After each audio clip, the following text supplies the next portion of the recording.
कारिगा माबा सालाकाथि बिटिसि समस्तिनि सिङाव नैबे दा जेराव आं दं बे कारिगाव हाई स्कुलाव फ्रि सामार कचिं केम्प जेखौनाखि बिएसइउ इउपिपिएफ बा बिपिएफनि सहयोगाव बानायनाय जादों बेखौ 1 मासनि थाखाय खालामदों दिनैनिफ्राय आरम्भ खालामनानै 30 जुलाइसिम जोंनि सारा बिटिसिआवनो आरम्भ खालामनाय जागोन खिन्थु बेलेग समस्तिफ्राव 5 तारिखसोनिफ्राय खालामनाय जागोन क'क्राझारनि हक बा बिटिसिनि बेलेग समस्तिफ्राव खिन्थु नैबे सालाकाथि समस्तियाव दिनै 1 जुलाइनिफ्रायनो दिनै 7टा जायगायाव बे सामार कचिं केम्पखौ आरम्भ खालामनाय जाबाय सालाकाथि समस्ति हिसाबै गासै 10टा जायगायाव स्कुलाव बानायनाय जागोन दिनै 7टाखौ आरम्भ खालामनाय जाबाय आरो बे लेखायै आंखौ दिनै नैबे कारिगाव हाई स्कुल कारिगाव हाइवेनि साहा थानाय हाई स्कुलावहाय इन'ग्रेसन खालामनो थाखाय आलासि हिसाबै लिंहरदोंमोन बाव बाहागो लानानै आङो छात्र छात्रीफोरखौ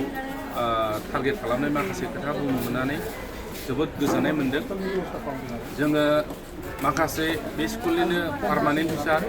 आरो माखासे हायार टिचारफोर लानानै मेथ्स साइन्स इंलिश आरो ससियेल साइन्स क्लास 9, 10 बेखौ नैबे कारिगाव हाई स्कुलाव 1 मासनि थाखाय बिनामुलिया थाइसेबो फैसा होनाङालासिनो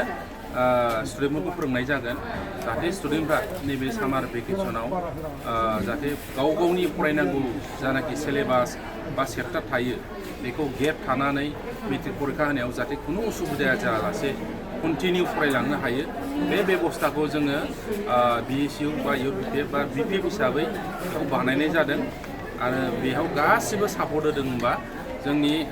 बिपिएफ दोलोनि मानगोनां आफादगिरि बा बिटिसिनि चिफ हाग्रामा महिलारि सारा बिथाङा थाखा फैसा फाइनान्सियेलि सापर्ट होनानै बे छात्र छात्रफोरनि मोजांनि थाखाय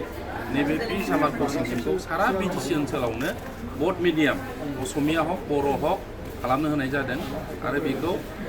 क्लास 9, 10 जों लोगोसे हायार सेकेन्डारियावबो साइन्स स्ट्रिम आर्ट्स स्ट्रिम बा ससियेल साइन्स बे साबजेक्टखौ फोरोंनाय जागोन स्टुडेन्टफोरनि थाखाय माबाफोर थांलाय फैनायनि राहा खालामना होदों बे कचिंआव जिहेतु जोंना गामि सिं ओनसोलाव जायो गोबां स्टुडेन्टफ्रा सामार भेकेसन होनब्ला न'आव ओरैनो फ्रि टाइम थानो सानो माइ गायनाय बिदिनो थाइजौ खान्थाल फिथाइ जालाबायनानै ओरैनो गामियाव थालाबायनो सानो आलासि जालाबायनो सानो दा एसे अलसिया टाइपनि जायो आरो सामार भेकेसनबा बयबो बन्द' साननानै लायो जाहाथे बे धारनाखौ बोखारनो हायो ओंखायनो जिहेतु गामि सिंनिफ्राय फैनांगौ जायो बिथांमोननि थाखाय एसे एनै ट्रेन्सपर्टेसन रिक्सायानो जा माबा मोनसे बेबस्थायानो जा बिथांमोनखौ लाबोनानै जेरैखिजाया कचिं क्लासाव एटेन्ड खालामनो थाखाय जोङो बेबस्थाखौ खालामनाय जादों बेखिनियाबो दं बेजों लोगोसे लाइट रिफ्रेशमेन्ट क्लास लाखांनायनि उनाव जिहेतु बिराद गरम बे बोथोराव बयबो खान्थाल थाइजौ आनारस बा बायदिसिना जुइस लोंनो लुबैयो बेखिनिखौ बेबस्थाखौबो खालामनाय जागोन आरो जायफोरखौ जों टिचारफोरखौ क्लास फोरोंनो थाखाय हायार खालामदों बिसोरखौबो जोङो दरमा रिमिउनारेसन होनाय जागोन आरो 1 मासनि थाखाय बेखिनि गासिबो बेबस्थाखौ खालामनाय जादों सानसेयाव कचिं माबा वान टाइम साबजेक्ट नायै साबजेक्ट खालामनाय जागोन जेनेबा मेथ्सखौबो खालामगोन साइन्सखौबो खालामगोन इंलिश ग्रामार इंलिशफोरखौबो खालामगोन बा ससियेल साइन्स साबजेक्ट दंबा बेखौ फोरोंगोन आरो मथा मथि फोरोंजोबगोन सालाकाथि हिसाबै मोनबेसे फोरमायगोन दिनै सालाकाथि समस्ति हिसाबै 7टा जायगायाव आरम्भनि खालामनाय जाबाय बिटिसिनि सालाकाथि समस्तियाव आरो टटेल सालाकाथि समस्तियाव 10टा जायगायाव बे सामार कचिं केम्पखौ खालामनाय जादों दिनै मथा मथि 7टायाव जादों आरम्भ बेलेग बेलेग हाई स्कुलाव जादों दा नैबे कारिगाव हाई स्कुलाव दिनैनिफ्राय आरम्भ जासिगोन आरो खुब हाग्रामा महिलारि दैदेननाय जिथु बिटिसि सरकारा सोलोंथाइनि फारसे गोनांथार जिथु राहा लादों मोजांनि बाथ्रा खिन्थु फोरोंगिरिनि फारसेनिफ्राय अजद होयो सम सम जे रेगुलार खालामनो हायो बा टेट उथ्रिसारनायफोरखौ साख्रियाव थिसनथाइ होनो हायो माबोरै दानि जोंनि बिटिसि ओनसोलाव गोबां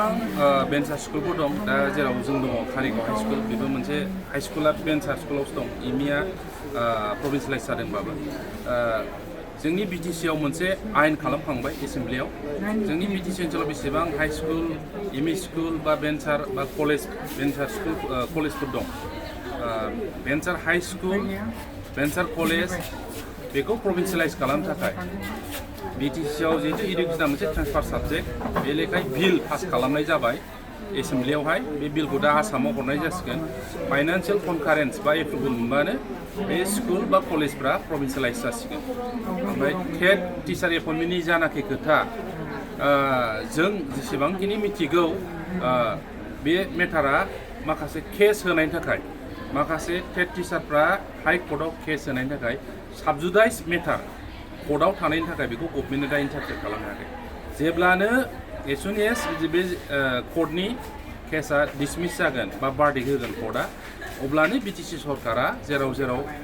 टिचार एपइन्टमेन्ट खालामनांगौ दं बेखौ एपइन्टमेन्ट होगोन साबजुडाइज मेटारखौ थारमाने गभर्नमेन्टआ केस जाना थानाय मेटार गभर्नमेन्टआ आखाइ होनो हाया केस जोब्बासो एपइन्टमेन्ट होनो हागोन बेखिनि स्टेटासाव दं आरो दा